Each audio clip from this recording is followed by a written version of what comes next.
I'm so honored to welcome up our next speaker. John Richmond is a dear friend and is going to give us an overview. So we just had an overview of the history of people of African descent in this country, and focusing most importantly on that spiritual and emotional history and how we frame that history.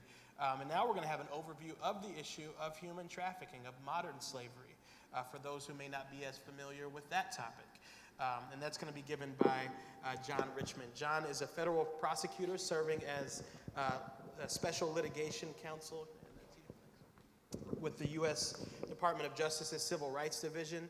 He has investigated and prosecuted numerous victim-centered labor and sex trafficking cases throughout the United States.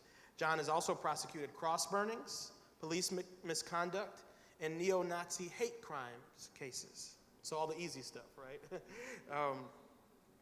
John's work to combat human trafficking has earned numerous honors, including being named one of the prosecutors of the year by the Federal Law Enforcement Foundation, receiving the Dallas Allred Award for exceptional contributions to civil rights, twice earning the Department of Homeland Security's Outstanding Investigative Accomplishments in a Human Trafficking Case Award, winning the Distinguished Law Enforcement Teamwork Award from the Federal Executive Board, and twice receiving the Department of Justice's Special Commendation. John frequently serves as an expert on human trafficking for the United Nations Working Group on Trafficking in Persons and at the European Union's multilateral meetings on human trafficking.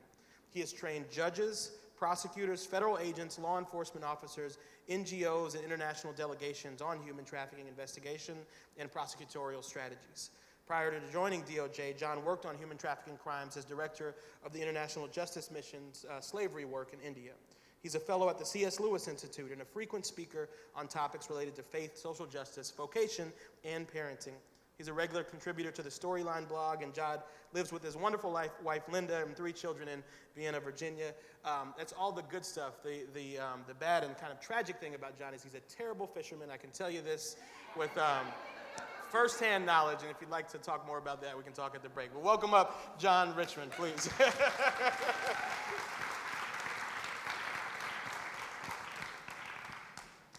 Joshua was also in the boat.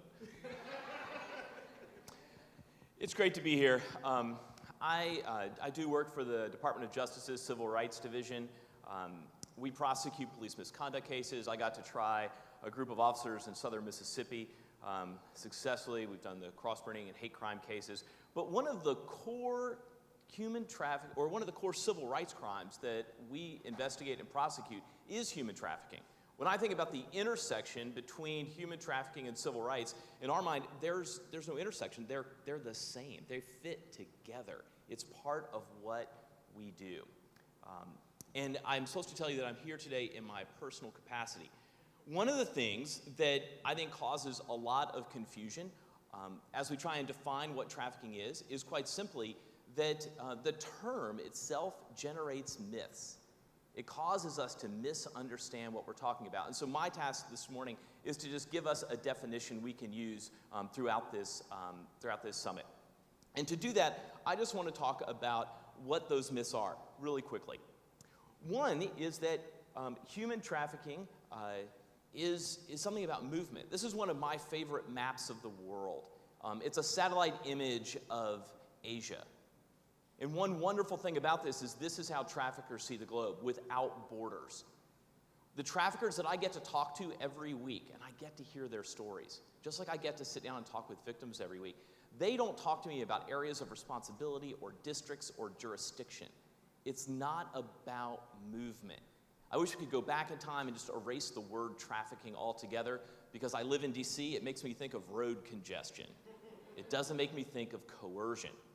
So if we think about human trafficking as coercion, human smuggling is movement. If you Google human trafficking on news alerts, you'll find that about half the articles are actually written about human smuggling. Human smuggling could be voluntary. It's a crime against the integrity of borders. But human trafficking is always involuntary. It's a crime of coercion. Another large myth about trafficking is that it's about hate. This is an image of Bill White. Bill was a leader of what he claimed to be one of the largest neo-Nazi organizations in America. And I got to prosecute him to an all-white jury in southwestern Virginia, and they convicted. The people that Bill White targeted, he targeted because he hated them. He was motivated by hate. The traffickers that I get to spend time with are not motivated by hate necessarily. Most often, they're just motivated by money. Trafficking is at its heart an economic crime. Gone are the days when people would only enslave others of a different race, a different caste, a different tribe, a different nationality. People are willing to exploit anyone, even people just like them, if it can advance their monetary goals. The International Labor Organization has recently provided us a stat that the annual revenues from human trafficking is $150.2 billion each year. And that's more than the profits of Microsoft, BP, Samsung, Exxon, and Apple combined. Human trafficking is big business. Another myth is that human trafficking is sex trafficking. That is, that all sex trafficking is human trafficking, and that we forget about our forced labor cases. The reality is the vast majority of victims around the globe are labor victims, many of whom are also sexually exploited, but not necessarily commercially sexually exploited. And we cannot forget about the labor trafficking cases, the people who are stuck in restaurants and hotels, as well as farms and factories and medical centers around the world. Another myth is that it's all about minors. The vast majority of cases that we see are domestic minor cases in the U.S. We focus on those cases, but the reality is all the adults need protection too. It comes to me as this. I'll get a call from an agent who will say, John, we just picked up 4 people, a 15-year-old, a 17-year-old, a 19-year-old, and a 21-year-old. All had the same trafficker, all suffered on the same coercive scheme, all were profited from by exploitation. And they'll suggest, I think we have 2 victims and the 2 adults will arrest. As if the law stops caring, as if we should stop caring about someone just because they turned 18. Not true. There's nothing in the law that requires someone to be a minor. And the reality is that 19-year-old and 21-year-old are not suddenly impervious on their 18th birthday from a trafficker's scheme. They're still vulnerable. We should still protect them. Another great myth is that beatings and chains are required. There have to be locked doors and gates. That's not a requirement in the law, but it's often a requirement in the way we try to identify cases, whether it's from an NGO perspective or from a law enforcement perspective. So why do these myths exist? Have you guys seen the movie Taken? So I was at a conference and people would say, John, have you seen Taken? Is that what this is like? And I'd say, I haven't seen Taken. And they were stunned. Like, how do you do this work all the time and you haven't seen Taken? And I thought, after all week of listening to stories of rape, trauma, and abuse, I don't go home on the weekends and watch trafficking movies with my wife, right? It seems like a boundaries issue.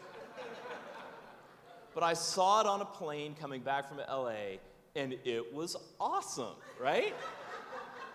Liam Neeson plays a character with a very particularized set of skills, who's got a beautiful daughter from Orange County, California, who decides to perfect her French by going to Europe to study language, where she is then abducted by Eastern European organized crime bosses and sold at a slave auction for $500,000. Like, those aren't the cases we see. But now when I go to conferences and they say, John, are you just like Liam Neeson? I say, yes. Because sometimes people just need to believe, right?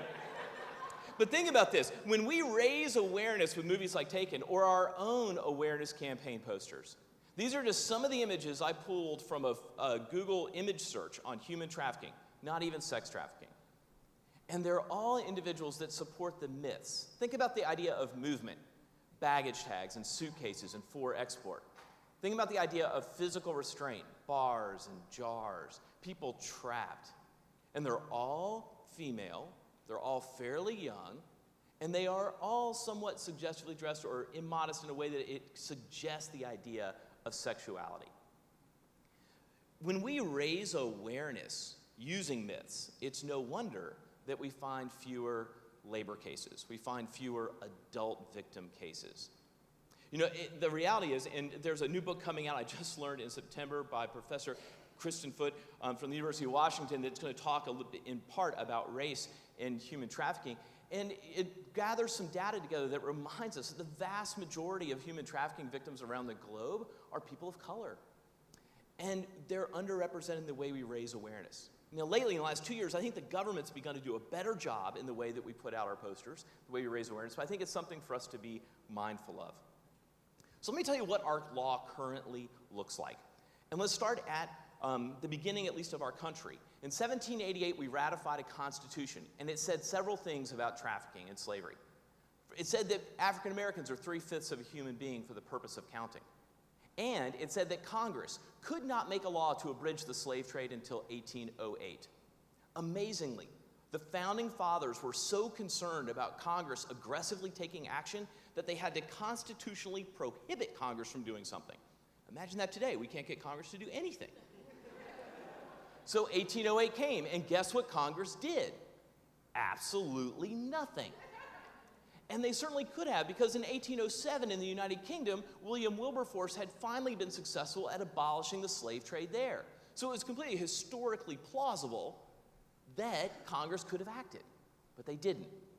Now, in 1818, they did pass a statute that said no more new slaves, no more importation of new ones, but you can keep all the slaves in the North and the South that you currently have and trade them amongst yourselves. Not very helpful. And then finally, in 1865, the Civil War came to an end. We got the 13th Amendment that abolished slavery. But there weren't a lot of new changes to our actual laws. In 1948, we reorganized the federal criminal code, and we created a statute called involuntary servitude. And it said that you couldn't force people to work by force, threats of force, or physical restraint. That was it.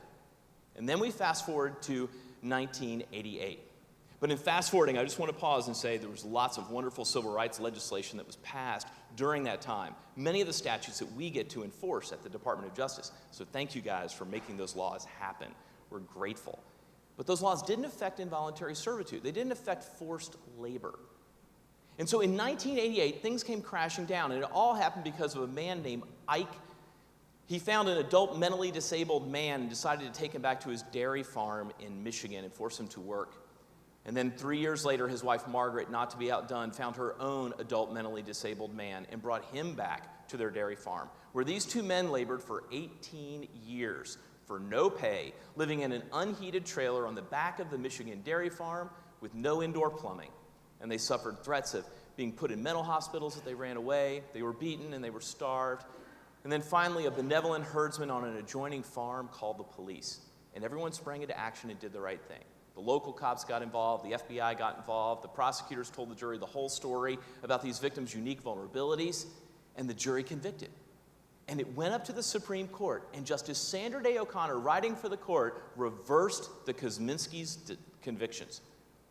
And everyone was stunned. And she said, here's the problem. Prosecutor, you screwed up. You told the jury about all these unique vulnerabilities, about their mental disability and the threats of institutionalization. And the involuntary servitude statute only applies to force, threats of force, and physical restraint. And so she sent the case back down. And the human rights community went into an uproar and demanded immediate action. And so 12 years later, Congress passed the Trafficking Victims Protection Act. And here's what it did. If you think about the involuntary servitude statute, criminalized force and restraint in order to require people to work. The Human Trafficking Act that was signed by President Clinton in the year 2000 gave us all these more subtle forms of coercion. Manipulation of debts, threats to third parties, reputational harm, psychological harm, did all these things. And that's the crux of our new law. That's what we get to. We get to go after all different types of coercion. In a sense, in direct response to the Kosminski decision, we get to tell the whole story. And so in telling the story, everyone wants to know about numbers. How many victims are there in the world? Oddly, they never ask how many kilos of drugs there are in the world, but everybody wants to know how many, what's the prevalence of the problem? There's lots of estimates out there, but I can tell you, no one has any idea. All the methodologies are somewhat suspect when you get right down to it. There's just more victims in the world today than ever before. And we need to do something about that. So what is human trafficking? Compelling someone to engage in labor or services, or compelling someone to engage in a commercial sex act. That's our definition. And the question that definition brings us to is, are we going to care more about people we do not know than the traffickers care about their illicit profits? Are we going to care more about people we do not know than traffickers care about their power? And the answer to that question will determine whether or not we're successful at stopping human trafficking. Thank you. Excellent. Let's give John a warm round of applause. My goodness, I thought I knew a little bit about this issue, but I learned a lot. I hope you all did too. Thank you so much, John, not only for that presentation, but for your tremendous work on the front lines of these issues every single day.